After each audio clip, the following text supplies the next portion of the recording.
Good morning, everybody. I'm putting my gadget on my thing, putting my doodad on my call it the doodad on the whatchamacallit. It's not gonna hold there at all. Let's try it up here. There's probably some specific thing you're supposed to do to make that stick, but I don't know because I don't read the owner's manuals. Let's go ahead and get posted over on the website that we're doing this broadcast. The website is denverguitarorchestra.com. And today we will be playing, whoops, edit page, edit, patience, scroll. Today we're playing Brother John, Alouette. I'm going to be in France today, and Trumpet Voluntary. So all three of those lovely tunes today. Let me update the link here, update. And then, of course, I also like to tweet our activities while everybody's loading in. So once we get this,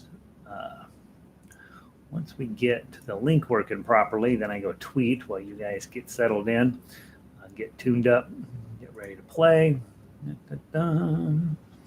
Instrumental guitar number 233. That's pretty good. Instrumental guitar today, again, is Brother John, Alouette, and Trumpet Voluntary. https://denverguitarorchestra.com. My face pops up. I click on this, add in our Denver Guitar Orchestra logo, and I hit tweet, and it looks positively lovely. And I imagine there are people who don't come here because it says Denver, but whatever. Let's see. Brother John, Alouette, and Trumpet Voluntary should theoretically now have everything into my gadget. As the weeks go on, I'm falling a little bit more and more behind at every moment, and I never am 100% sure if I have everything in my thing, in my gadget here. The gadget which I have come to be highly critical of. It's the more you use any type of software or hardware, you just get where you just kind of know more and more about it, and you get more and more contemptuous of it. So let's see. I'm going to put my lantern here. Okay, pretend that's not a thing. All right, pretend that's not a thing. I took my sheet music thing off because it wasn't doing what I needed it to do either. And now today it's dark. We have a super overcast day out, and for some reason, I can barely. I don't know why we're having an overcast day, but can't really see the sheet music all that well. It's too dark. Let me try this. Let's see what would happen. Let's just see what would happen. Let's look at this. 2, 3. Would that mess everything up? Yeah, that messes everything up. I got the world's cheapest camera on here. All right. Vic says the sound is good. It's chilly up in Eugene and slightly foggy. I wonder if we have a foggier day than you have today, Vic. It's super overcast, pretty foggy. It's supposed to be kind of cold today. I think it's going to break freezing. We're not positive. But it feels like Eugene, Oregon out there is exactly what it feels like.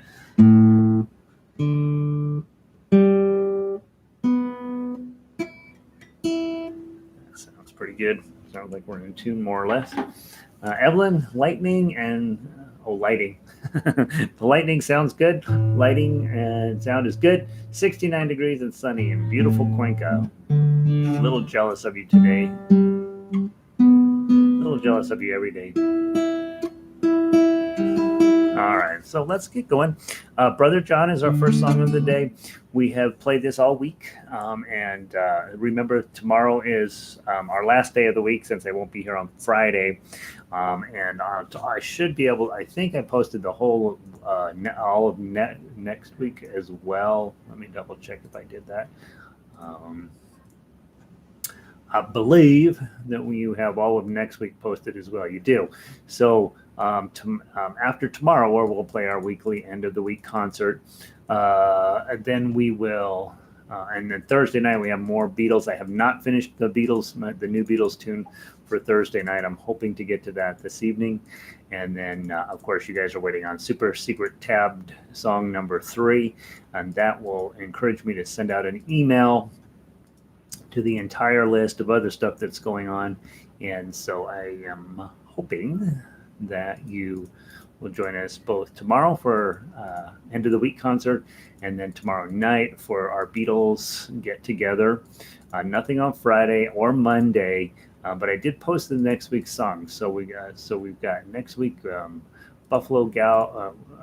It says Frere Jacques. Is that true? Yeah, Frere Jacques, Buffalo Gals, Carnival of Venice, Clementine, When the Saints Go Marching In, Vous dirigez Maman, and All Through the Night. So honestly, this week the upper level songs are a little bit more interesting than next week. But next week are all songs that, in the event that you had to teach somebody how to play guitar, you definitely would want to know how to play those. They're lovely. All right, so what's the plan. Brother John is the plan of the moment. Theoretically, by today, you know what your E chord is. Oh, theoretically, by today, you know how to hold your guitar. Always an adventure, I think, with guitar, trying to hold the darn thing. Second thing, you should be tuned up. Eddie 8, Dynamite, Goodbye, Eddie. That's one of our things we got to get done in book 1. And then, of course, E chord. And let's play through it with chords twice. 1, 2, 3, 4. Frere Jacques, Frere Jacques, dormez-vous, dormez-vous, sonne les matines, sonne les matines, ding dong, ding ding dong. Are you sleeping? Are you sleeping, Brother John? Brother John. Morning bells are ringing. Morning bells are ringing. Ding ding dong, ding ding dong. Let it ring. We don't talk about this often enough, but you never let your last chord up. Never, never. And then if you want the guitar to stop, you take the heel of your palm, drag it up over the bridge, across the saddle, and that's how we stop a guitar. Because you see a lot of players, they'll tap down on it, just come down on top. The problem is, if you have an amplifier connect, here's what it sounds like. Clonk. Right, so that's not an ideal thing. Just use the heel, the bottom of your palm. Just drag it up over to the saddle, and then it goes womp. And you actually have a little bit of control on it, how it shuts down. You can kind of decide how long you want that shutdown period to be. All right, beautiful little tune. You can see, especially those of you guys who like to sing, you can see how that's quite a lovely way to play, right? Just dum dum dum da da, and and really. If I would try, I could be a better singer, but I don't really try. But those of you guys who know how to sing and you like singing, you're really belting it out over the top of that. It's just beautiful, beautiful sound. Pauline made it in from the Bay Area. Good morning, sunny and 51. Sunny? You're not allowed to have sun in the Bay Area? Well, I guess you have more sun in the winter, don't you, Pauline? Elizabeth in 15 degrees and lightly flaking. 15 degrees up in NoCal, northern Colorado. We got about 19, 20 here in Denver. So, yeah. All right, next up, let's play the melody of Brother John. Those of you guys have been around a while. Rest stroke, first time through. And then free stroke, second time through. Okay.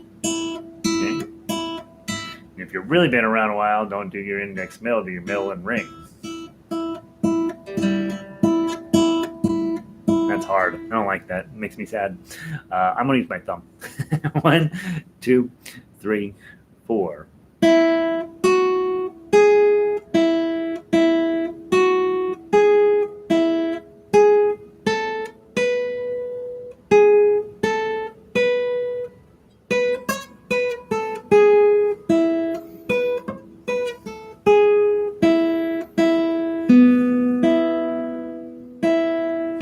time.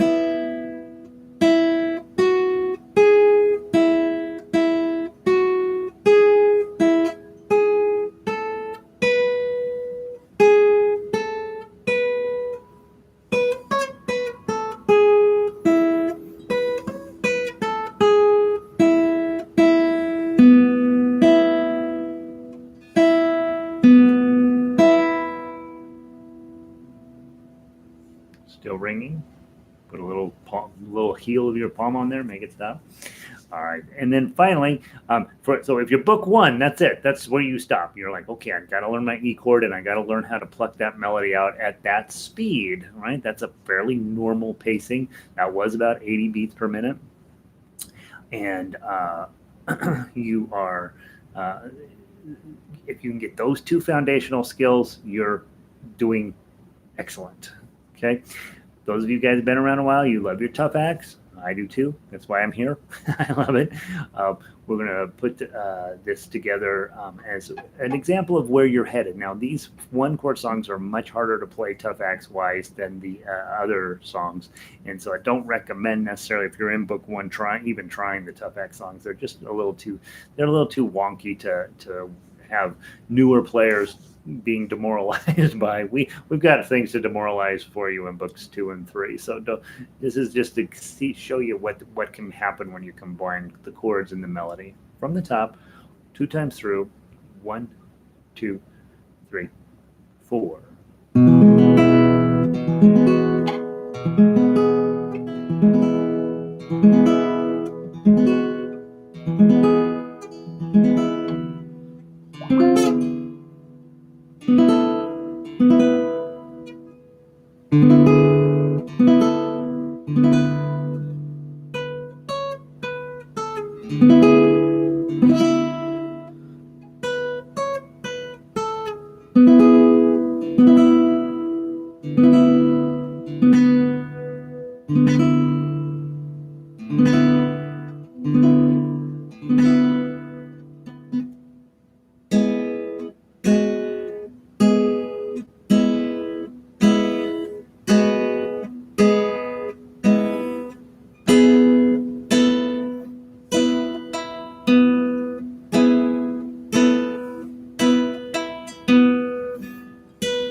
I could work on that song. I don't have that one together very good. I should probably spend some more time working on Brother John. All right, there's that one. Okay, lovely tune. Hopefully that's coming together for you. If you're a newer player, that's the one we want you to be able to kill. But we want you to be able to play it better than Gary just played it. All right, next song today, Alouette. Alouette. So lots of discussion about this song over the years, about what it really means and all this. And it's unclear. Wikipedia provides us some guidance, but it tempers it with a little bit of hesitation. What we think is going on here, it appears this was a French-Canadian tune. It appears it's about a raven who is outside the window making too much more noise in the morning. Those of you who've been around ravens or crows know how they are. They're very yappy birds, and it's making too much noise in the morning, and our narrator is going to start tearing it apart, the head, the beak, the neck, the back, the wings, the feet, and the tail. Just going to tear this raven apart is basically what it's planning on doing. And the reason you teach the song, obviously, the little kids, is to teach them the French words for head, beak, neck, back, wings, feet, and tail, because that comes up in everyday French conversation a lot. And I prefer to think of this as a song about plucking a chicken. And so I've seen some discussion about maybe that's really what this was. And so it's whatever. The thing that happens here, book 2 people, you've got your D chord again. Love it. You got your A chord, A7. Now you're going to also now be switching chords in the middle of measures. So even Alouette, gentille Alouette. So you've got to switch chords in the middle of measures. So that's a new technique at this point, which I'm pretty sure we didn't have to do that in previous songs, did we? I don't think so. Part of the reason for keeping that. Yeah, the previous songs in the book, we don't have to switch chords in the middle of a measure, but we still have our familiar chords, but now we're having to switch them pretty quickly, and so that's of course part of one of the main things in book 2 is getting where you're comfy switching chords. Second thing that happens with this song is it does start to scooch up the neck. Now you've been going up the neck in Frere Jacques, from Brother John from day one. You're going up the neck. The challenge here is for those of you with tough uke or tough axe, you're going to be making this shape, D shape, with your pinky up here. That is coming up in your life basically every single day you play guitar in this particular style of play. So you'll be doing this D chord with your pinky up here. For some of you, when it's brand new, you may have no choice to put your middle, index, middle, and pinky like that, and pull your ring off, switching it out for the middle here. The problem with that shape is so often after you play this, your next shape is going to be a D shape anyway, and so it's much better for you to be working on. And this again goes to the size of our guitars. I have a full-size classical guitar here. I can barely reach that, but I have to do it every day, right? And so if I had a 7/8 guitar with a slightly shorter neck, I could probably get more up to the front of the fret there and be guaranteed of a little better experience with the sound, probably. So that's one of the shapes that you're going to be doing here in this song. The other shape that comes up down there in measure 6 is this shape, where you're going to be putting your bar chord over the first 4 strings, pinky up here on 5. Okay, so that shape comes up. So those are both important shapes. Both of those come up, I would say, every single day that we've ever played guitar here. Those 2 shapes come up. D shape with the pinky on 5, and A shape as a bar with your pinky on 5. That's going to come up in this song. So those are things that were sort of trickling into your skill set. And honestly, once you get those into your skill set, a whole lot of this is going to start making a whole lot more sense. And the tough axe becomes approachable.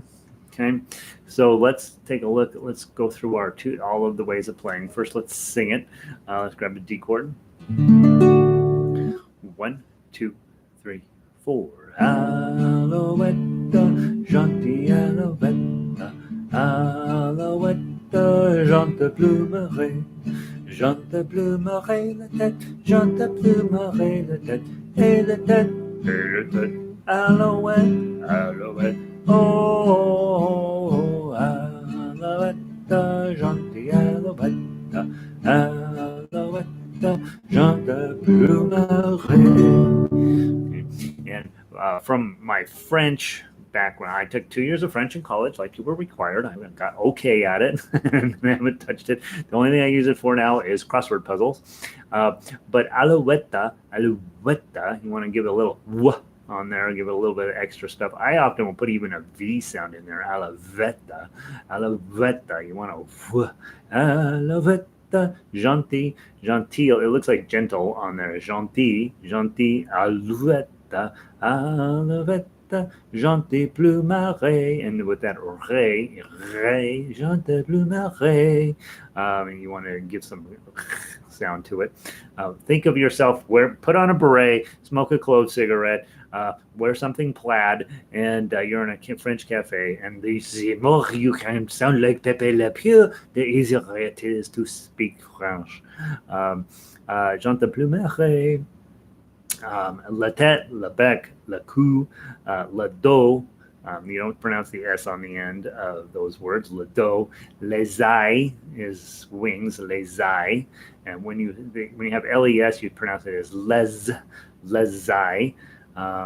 And then if it starts with a P, it's different. And then it's just les pattes, the feet, and la queue, which is the tail.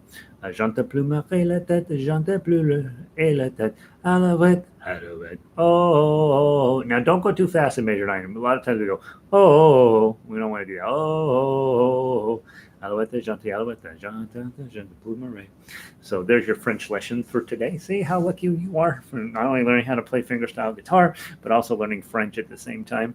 Then let's play the melody.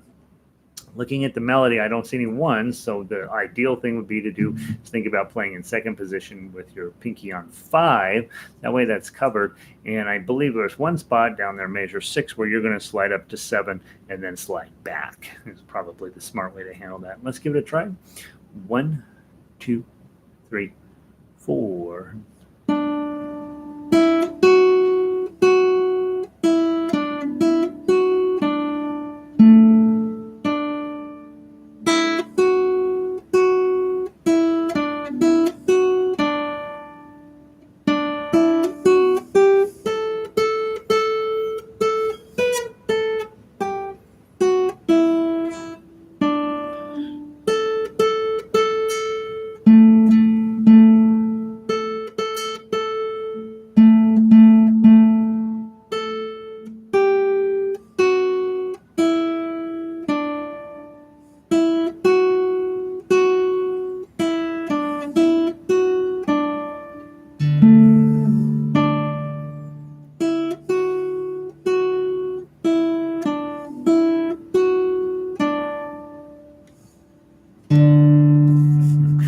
On that melody line in the last major 14.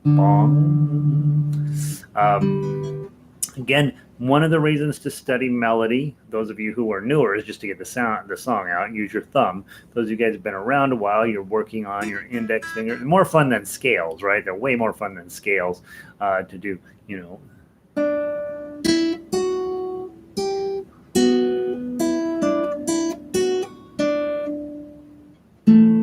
So there's some real thought process that goes on there. I'm doing free stroke there, but if you're then doing your rest strokes,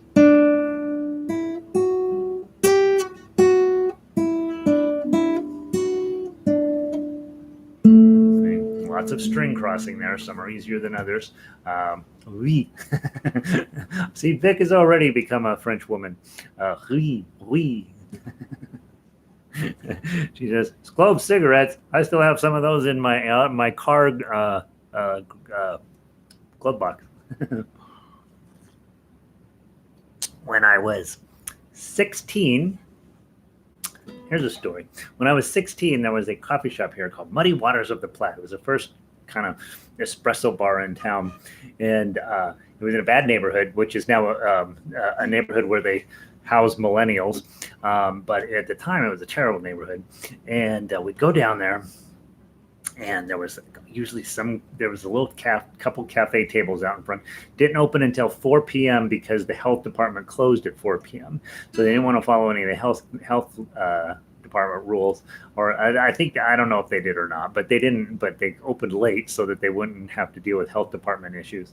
And there were little cafe tables out in front, of course, and inevitably somebody was sitting there with a beret smoking a clove cigarette. Inevitably, when you walk up, you smell cloves, and their espresso was terrible. But at the time, because none of us in Denver knew what a good espresso was, we thought it was supposed to taste terrible. It was brutal. And it was a big fire trap. Like, it was not a safe place to go. But that's what we did when we were kids, because we wanted to be, fancy. We wanted to be European. All right. So we've done the melody. We've done the chords. Let's put those together, and we'll walk through it kind of slowly. A D chord, okay, and your first 3 strings are really just lovely. And hit this, lift this up, and then put it back down. Hit the 2 again. Put your full A7 on. Strum all 5. You're going to need your ring finger on the 3, and then take.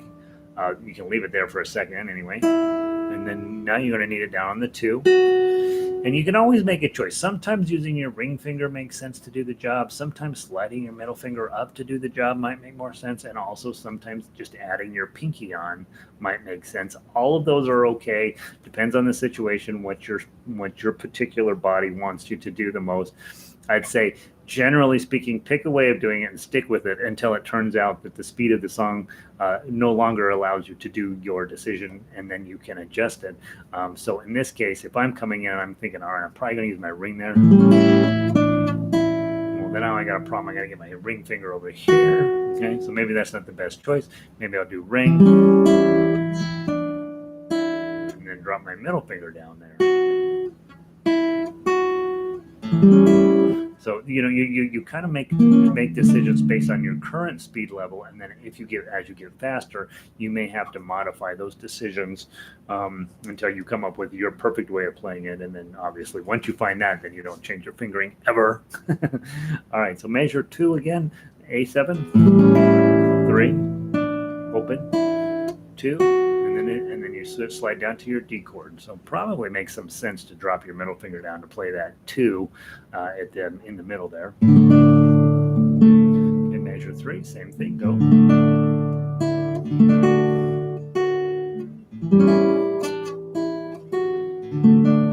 And that sounds pretty. Now we got a new idea, so let's go to measure 5, so a little strum on the D. Pinky on 3, and then all the way up to 5.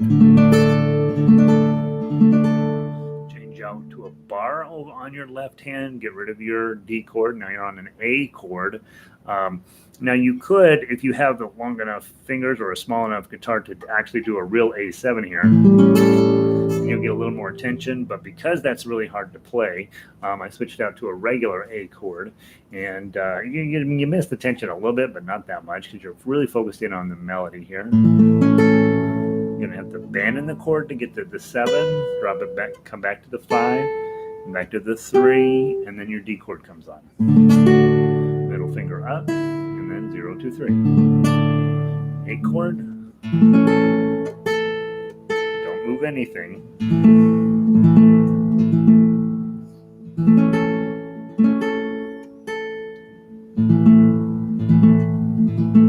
See how you don't need to move anything during those 2 measures. Okay, you still don't need to move anything into measure 9.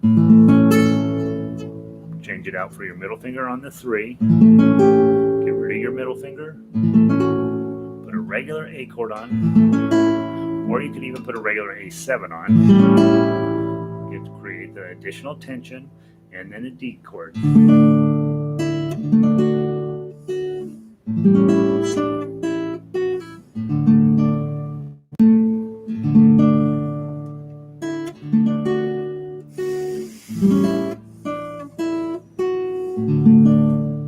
Back and repeat it 7 times, and then wrap it up, of course, with the D chord.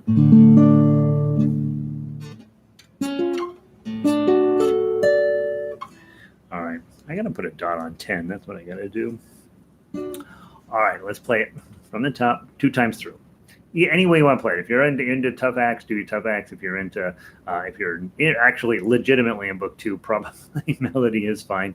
And of course, if you're working on chords and you're a singer, you should do that on a regular basis as well. From the top, 1, 2, 3, 4.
Time.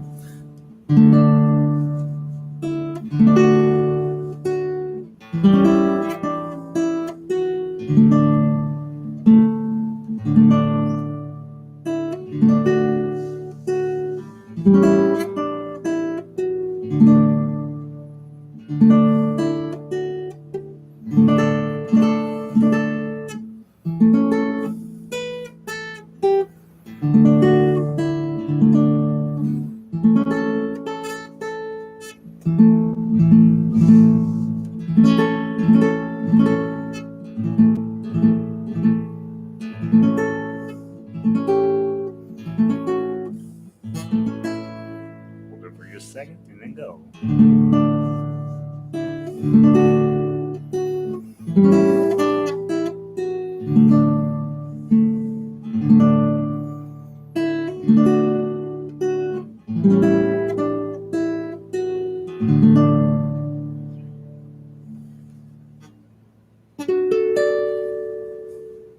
There we go.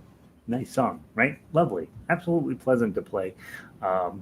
And if you didn't know it was a kid song, you would not know it's a kid song, right? That's got all the pieces and parts of legitimate grown up music. And it's just really pleasant to play. All right, Trumpet Voluntary. I wanted to leave a little bit of time because this song does take a little bit of talking through. And because there's no lyrics, and because there's a good chance you have not run into this song, like when you started guitar, you were like, no, my main goal for playing guitar is to play play a trumpet song. So good chance you don't know the song. And so let's go through, play the melody. Make sure you have, once we play the melody, you're like, yeah, I've heard that somewhere before. Let's play the melody. Then we'll go through and start putting in the chords together. From the top, 1, 2, 3, 4.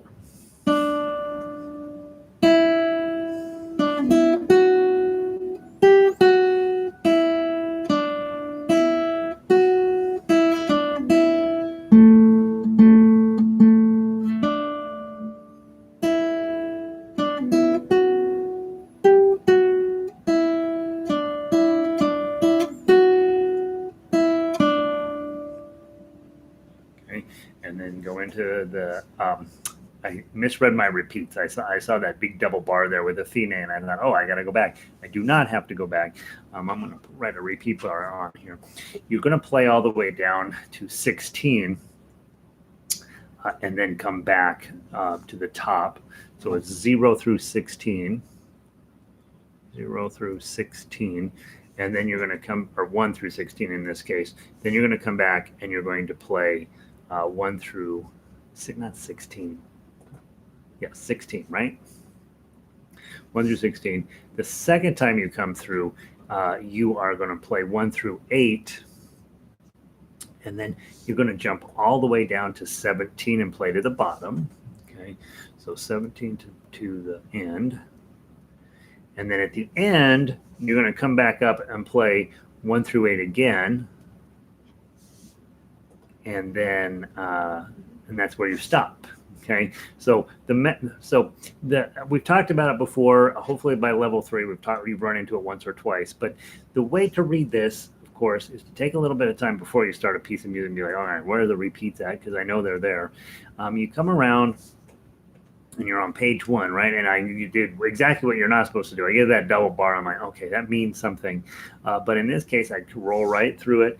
And you see above measure 9, you got a 1. That means the first time you come through, you are going to play that. Then you're going to go all the way down 16, and no further instructions. So you go back up, and you do have a forward repeat bar at measure 1. So yep. So now you're going to play that again. Second time through, it says fine there, but I'm not going to obey that yet because I still got to go play the second ending. So I skip measure. I could play measure 8. But then I skip 9 through 16. Now I'm going to play 17 to the end. At the end, I see, oh gosh, I got to repeat here. It says DC Alfine. DC Alfine. That means de capo, go to the head and play to the finish. Okay? And so de capo means go to the head. So we go back into measure 1 and play to fine, and fine is at the end of measure 8. So that's how it is. So for those, if you want to write it down, I'll eventually be reposting all of book 3. But it means 1 through 16, then 1 through 8, 17 to the end, and then 1 through 8 again. So we're actually going to end on the beginning, basically. All right. So now let's start at measure 9. Let's play that section there. And see if you know how that tune sounds. From measure 9, 1, 2, 3, 4.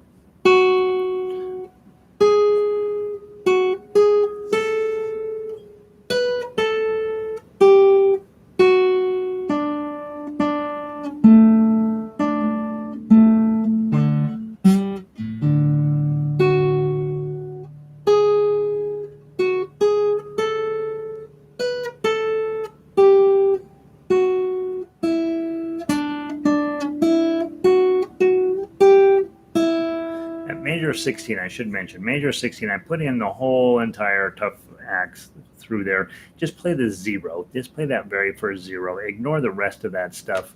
For the melody, that's just a turnaround there, and it's just decorative notes out of the chord.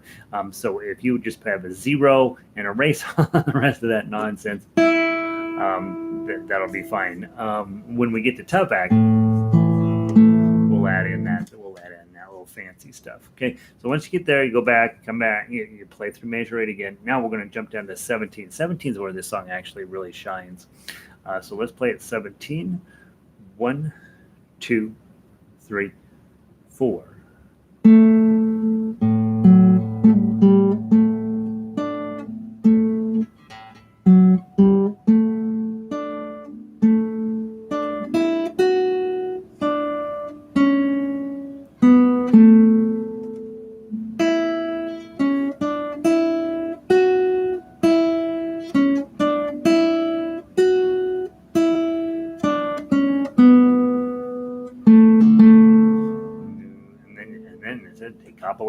So then we play the top again. Okay, so hopefully, probably in some place you might have heard that they play. It's called the Prince of Denmark March. It's very fancy. Weddings once in a while. You'll hear it in sort of formal proceedings once in a while, and not popular anymore, but it's actually, when we toss in the tough acts, it's going to sound super cool on the guitar. So we'll talk about the way I arranged this. I did arrange this as a claw piece, and how do you know that? When you look at measure 4, you've got this A chord, you have a thumb on the 5th string, and then your other 3 fingers down here on 2, 2, 0. That's what's supposed to happen. But if you're not a claw person yet, you have to be eventually, but if you're not yet, you can just go do that, okay? So we'll go through, I'll just play it with my thumb the first time through, and then we'll go through and pluck it. And by the time you get to the end of book 3, you're probably pretty strategic about where you're placing your fingers anyway. But I did want to have this moment here in this song where you're like, okay, that's for sure what I'm supposed to do there. And then on measures 10 and 14, there's more of that, right? To give you a chance to see what that looks like on paper. I don't do a ton of that. I really am prefer, for the most part, with kind of these ballady songs that we work on a lot of time, to have a lot of thumb on them to just get that full sound out of the guitar. But when you go out on the internet and you find free tablature written by some dude, there's a lot of this going on where they don't do that because they're playing finger style usually, and they're adding in all these extra notes, and it's harder. You have to get where you have your claw shape there. So Nancy says, thank you for the help on these repeats. So yeah, repeats, as it turns out. Let me finish the first thought. The first thought is, you do want to get where you can play claw, but almost everything I arrange also works with thumb. This one will work with thumb if you ignore the gaps and just play it as you normally would. But it really is designed to get some practice reading it where you see a gap in the chord, and that means, hey, I'm going to have my 4 fingers in whatever strings it says to, and then that's how I'm supposed to play it. So I'll play it both ways, one time with thumb and then one time with claw, and we'll see. There are differences. It does have a different texture. It is. Instead of lush and beautiful, it's a little more classical, a little bit more formal, perhaps. And when you are effectively using your thumb away from the rest of the chord, you do get a nice anchoring of the chord, which is sometimes appropriate, sometimes not so much, but lots of times it really helps, like, bring out minimize the activity going on in the chord. Right? That sounds beautiful. Right? And we're not playing this string here, which, as it turns out, if you're Eddie 8 Dynamite, right, D, and now you're playing this E chord, it's in the key, it's in the A chord, but it's not necessary at this moment because you've got this high A, and there's no reason to muddy it up with the low A. Sometimes you think it through that thoughtfully, and other times it's just what it is. But when you are plucking with your claw, you can only pick 4 strings, and so you want to be thoughtful about that. And then back to Nancy's thought on the reading repeats. every time I hand out music to either of my orchestras here, that's the first thing we talk about is repeats, because they're complicated, they're weird, they vary from song to song. Different writers have different ways of notating repeats. If you are buying if you go to the store, you shouldn't do this, but if you went to the guitar shop and bought a book of Black Sabbath, there would be tons of repeats on that sheet music, because they're trying to save paper and minimize they want as much music with the fewest number of pages possible, and so you spend a lot of time thinking through repeats. Everything on this particular song with these repeats will show up even in Black Sabbath for ukulele type book, because again, just trying to minimize the amount of page turns you have, which is a blessing and a curse, right? All right, so let's walk through it, make sure we know what we're doing. I'm going to do my thumb. Okay, you're going to get your D chord on, play. Decorative note, A chord. Decorative note, 3-0. D chord. Decorative note, 3. Use your pinky. D chord. Open. More D chord. Put it back together. O3. A chord, I'm going to strum it.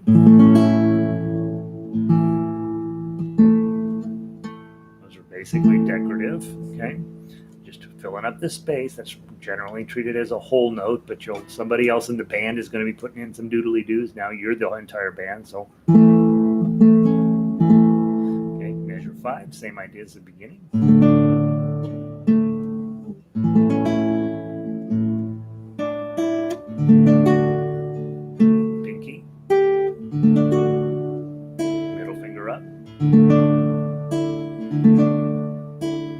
Reassembled at the measures and the middle of 7. Middle finger up, and then 3 D chords. Fermata, let it go just a little bit longer than it should. Measure 9, grab your D chord. Decorative note. E7, but you got to grab your 4, so just grab those 4 strings. 2-4, probably middle, pinky, and then you're going to go to your 5. I'm going to lay on my bar in 5 and 2. And now I have 7-5-3. I'm just going to bend in the chord. 7-5-3, and then I'm going to put the D chord on at measure 11.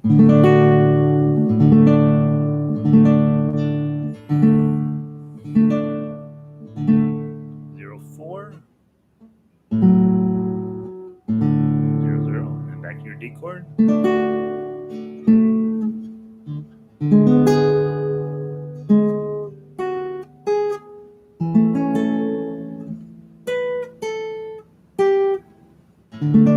Middle finger up. That little section there will feel fast because it's all eighth notes. You've been playing a lot of quarter notes. You get to that section, you got this whole run of eighth notes, so you got to push it just a little bit. And then measure 16, another A chord. And then these are decorative notes to get you back up to do the repeat. Notice, down, that's a note you repeat. Go and do the repeat. We go back up to the top. We play down through 8. Okay? When you get to 8, the second time you hit 8, now you're going to jump over to 17. So let's jump to 17. Grab your D chord, 0-2, 4, D chord, pinky, and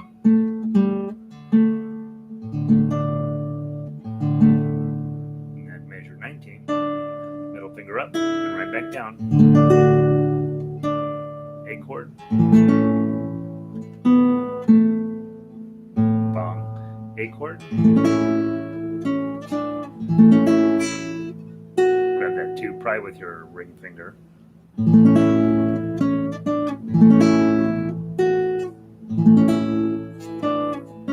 E7 at the end of 23. Slide your ring finger or your index finger up, and then make an A chord. And then you're going to repeat measures 1 through 8, and that's it. So So here's what I think about the song. I really like this song, but it's not everybody's cup of tea. But I do think if you can get it, it's going to sound really nice. Now, so that's playing it with your thumb, just like we typically would in books 1, 2, and 3. Now we're going to be talking about being much more thoughtful and strategic with your claw. You probably throughout book 3, you ought to be playing every song both ways, once with your thumb, once with your claw, just to continue to build your claw abilities. Let's go through and play the whole thing top to bottom, and I'm going to use my claw here and see how I do. Okay, from the top, 1, 2, 3, 4.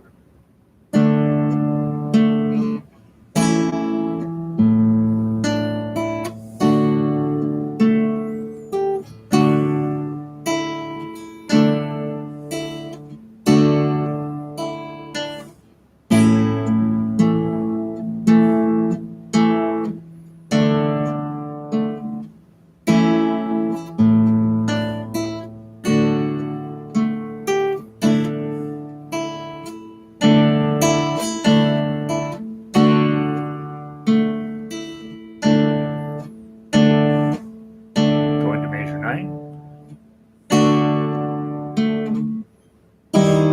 Whoops, sorry.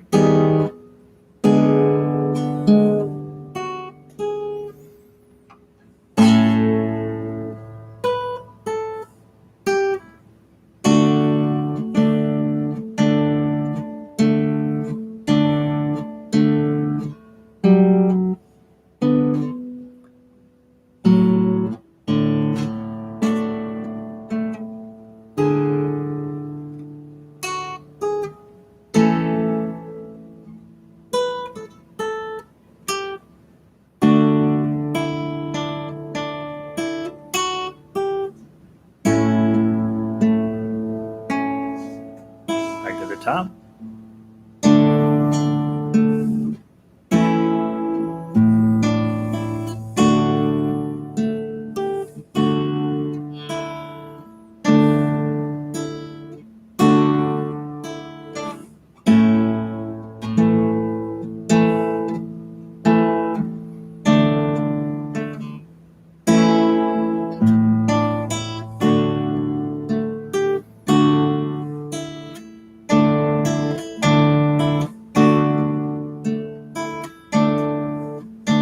Measure 17.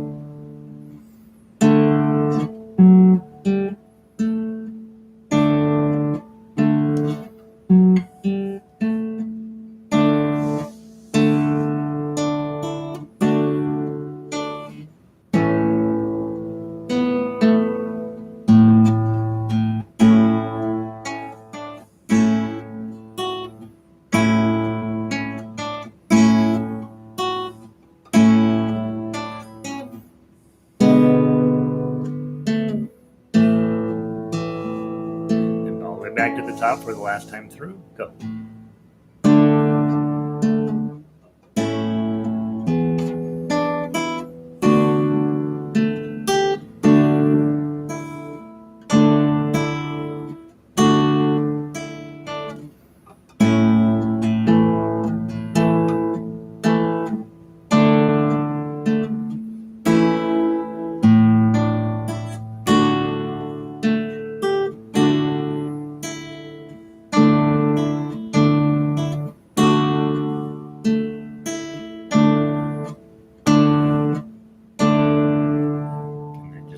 Out.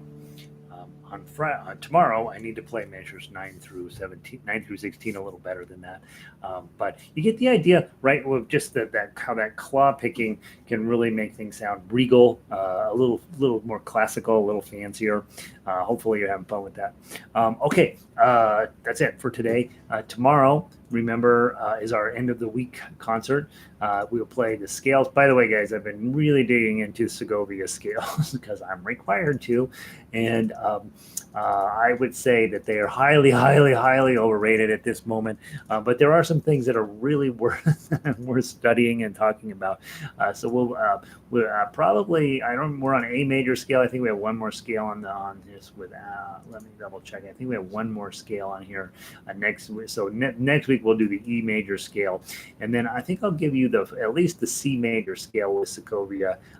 It's interesting. His A minor melodic scale is ridiculous, but the C major one makes some sense and gives you a different way to think about where on the fretboard you are. So we'll be doing a little bit of that tomorrow. Brother John, A Tisket a Tasket, Ain't Gonna Rain No More, Alouette, Streets of Laredo, and Trumpet Voluntary. So we have a good day of music tomorrow. Hopefully you can attend, and Vic says that's a challenging piece. Today's piece is challenging, right? End of book 3, right? It's supposed to be challenging. You're getting theoretically, if you were a very detail-oriented, get to follow all of the steps type person, you'd be getting ready to dump you off into book 4, which is anything, anywhere, anytime. Say sorry. Tell your pinky you're going to be sorry for its future in guitar. And so book 3, we should be ending on some pretty high-level stuff. So that's exciting that you're there. Let's see, Nancy, thank you for helping me. Pauline, good to see you. Great to see you all the rest of the day, Pauline, probably. Vic, same with you, Vic. And Evelyn, thanks for teaching us the French chicken song. It literally translates as raven, and so the only justification is that you're tearing a raven apart because it's too chatty outside your window and woke you up.